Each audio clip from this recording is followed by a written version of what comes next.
بألف خير وإن شاء الله نهاركم زين يا ربي. اليوم كما العادة جيتكم بوصفة جديدة وعملت لكم أحويجة حلوة. وبما أنه توا احنا في جو الخريف وداخلين على الشتاء والدنيا برد، اخترت نعمل لكم نوع جاتو يتماشى برشا مع الأجواء هذيا. وصفتنا لليوم باش تكون جاتو التفاح والوزيت، حاجة فوق الخيال، بدنا غير عادية. يجيكم من داخل ياسر طري ومن داخل زادا نحط فيه التفاح والوزيت، وتكتشفوا معايا الطريقة يجيكم روعة روعة روعة روعة. والحاجة اللي تميز الكيك هذيا اللون متاعها اللي ياسر ياسر مزيان، يتماشى برشا مع أجواء الخريف. دونك اقعدوا معايا وتابعوني للآخر باش تعرفوا طريقة الإعداد وشنو باش نستحقوا. وما تنساوش كيما العادة باش تشتركوا في القناة وتفعلوا الجرس باش يوصلكم كل جديد. وتوا يلا نبدا. بالنسبة للمكونات باش نستحقوا 200 غرام فرينة، 100 غرام بفريوه. انا هوني رحيتها لكن ما رحيتهاش بودغ على الاخر، خليت فيها شويه كعبات باش تبدا فما قرمشه في وسط الكيك نتاعنا. سينون تنجموا تعوضوها باللوز اذا كان تحبوا، ولا تنجموا تتخليوا عليها وتزيدوا في كميه الفرينه. بالنسبه للسكر اخذت 200 غرام، على قد ما انتم تحبوا حلاوه اكيد تزيدوا والا تنقصوا. 100 مليلتر زيت، تنجموا زيت تعوضوها بالزبده، في عود الزيت تنجموا تحطوا 100 غرام زبده. كعبه ياغورت ناتوريل، وتنجموا تعوضوا الياغورت ناتوريل ب 50 مليلتر حليب. 4 عظمات، رشه ملح، شويه كانيل اللي هي القرفه اون بودغ تكون، باش نستحقوا جست مغرفه صغيره.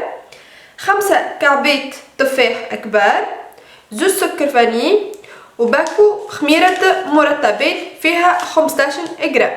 وتوا باش نوريكم طريقة الإعداد. أول حاجة نبداو بها نقشروا كعبتين تفاح. توا باش نستحقوا كان كعبتين اللي باش نحطوها في الجاتو من داخل، وتوا نوريكم كيفاش باش نعملوهم. هكايا في 2 ونحيو البارتي الداخلانية ونقصوهم يكونوا رهاف. بعد ما قصينا التفاح توا باش نطيبوه ونعملوه كراميليزي شويه، وهذاك السر نتاع الجاتو نتاع اليوم. وتنجموا راهو تحطوه كيما هو يعني يكون ني، لكن انا نحبذ الطريقه هذه ويجيكم من داخل الوغ لا روعه روعه روعه. حطيت لهنا مغرفه كبيره ونص سكر، وباش نضيف عليها مغرفه زبده. خليهم الكل يذوبوا مع بعضهم. ديجا اللون نتاعهم يتبدل بشويه بشويه، ونضيف عليهم شطر مغرفه صغيره قرفه. واذا كان ما تحبوش القرفه راه مش مشكل، تنجموا تستغنيوا عليها، لكن بصراحه مع الوصفه نتاع اليوم تجي روعه. وتوا باش نضيف التفاح.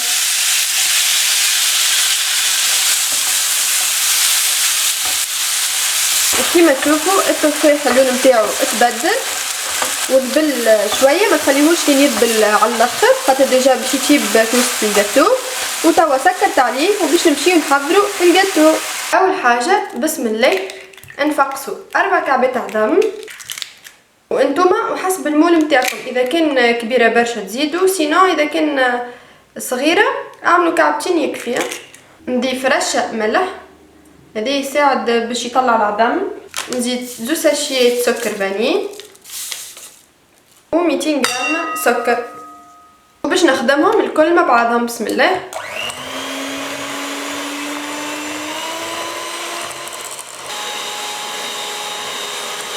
كما تشوفوا خدمناها مليح حتى لين تبدل اللون نتاعها ولا مستبيض. توا باش نكمل نضيف السوائل الاخرين، الزيت وحكا ياغورت ناتوريل. تنجموا حتى تحطوا ياغورت فاني اللي تحبوا عليه، سينو تنجموا تعوضوا ب 50 مليلتر حليب. توا نخدمهم مره اخرى مع بعضهم. توا نحط البفريوه الكل والفرينه ونضيف عليهم شويه قرفه.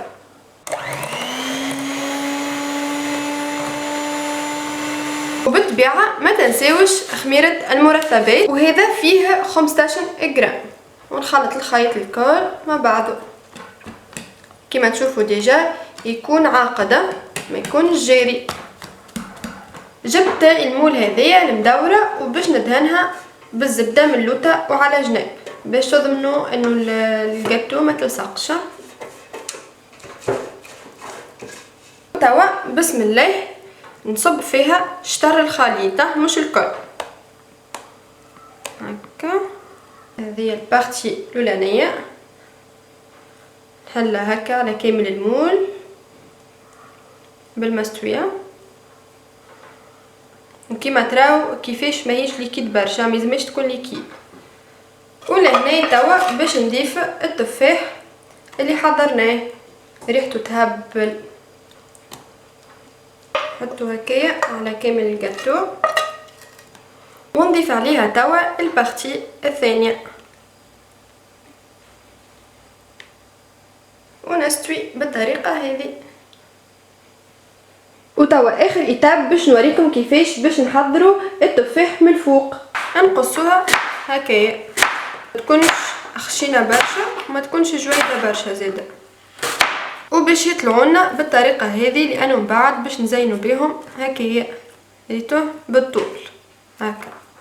توا باش نبدا نزينها من الفوق هكا كعبه بكعبه، كعبه بجنب اختها هكايا. تراو من بعد ديجا قداش تجي مزيانه، شويه وسع بال وكاها تصير سهله كيما شفتوا ما فيهاش. ومن الفوق باش نزيد نزينها بكعبات نوازيت هكا على جنب هكايا، ونرش عليها السكر فاني باش من بعد تعطينا لون ياسر مزيان هكايا. نموت على ريحه السكر فاني. توا حطيتها في الفور على درجه حراره 180 درجه مده 30 دقيقه، ونشعل عليها من اللوطه ومن الفوق. وهذه الجاتو نتاعنا حضرت، يم يم يم ريحتها تهبل. يلا توا خل نحلو بشويه بشويه سيسوها. حاول هكا على جنب، نعملها شويه بالسكينه. تدا، وهذه الجاتو نتاعنا ما شاء الله لونها مزيان تعمل كيف. توا اخر حاجه باش نعملوها باش ندهنوها من الفوق بشويه معجون. انا خلطت شويه معجون وشويه عسل، انتوما تنجموا تعملوا عسل كهوه ولا معجون كهوه مش مشكل. ندهنوها هكايا باش تعطيها لمعه مزيانه. وهذه الكيك نتاعنا حضرت ما شاء الله تبارك الله، كما تراو لونها مزيان برشا برشا وياسر يتماشى مع جو الخريف والشتاء والكل. واللي يميزها بالحق هو اللون نتاعها، وما عندكمش فكره على الريحه. الوغ لا بالحق بنا بنا يلزمكم تجربوها، وكما شفتوا لي زيتاب سهلين على الاخر على الاخر. توا مقعد كاين باش نقصوها ونوريكم كيفاش طلعت معنا. توا باش نقصوها ونشوفوا كيفاش طلعت معنا.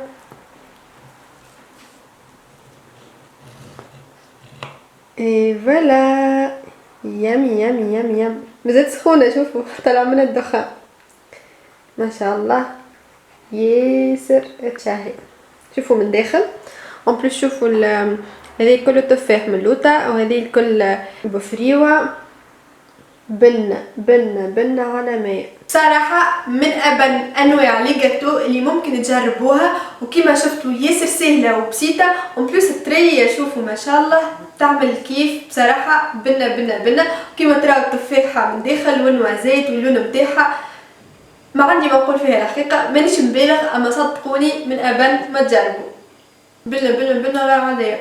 وزيت القرفه زدت فيها شطه. ان شاء الله تكون عجبتكم وصلتنا لليوم. قولوا لي في كومنتير اذا كان عجبتكم ولا لا، وشنو رايكم في الفكره. وما تنسوش كيما العاده باش تجربوها وتخلوا لي الفيدباك نتاعكم في انستغرام. نشوفكم ان شاء الله في فيديو جاي. باي باي.